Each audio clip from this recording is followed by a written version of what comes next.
विधानसभा निवडणुकीसाठी तेलुगू देशम पार्टीने भाजपा आणि महायुतीचे उमेदवार देवेंद्र कोठे यांना पाठिंबा जाहीर केला।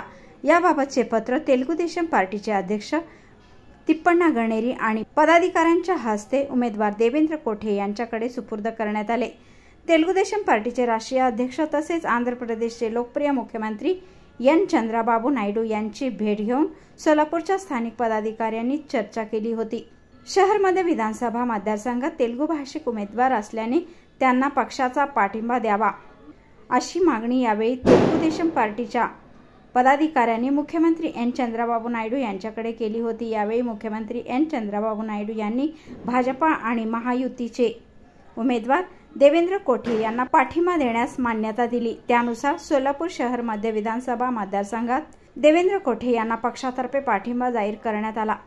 महाविजयासाठी तेलुगू देशम पार्टीचे पदाधिकारी आणि कार्यकर्ते अहोरात्र मेहनत घेणार असल्याचे पदाधिकाऱ्यांनी याप्रसंगी सांगितले।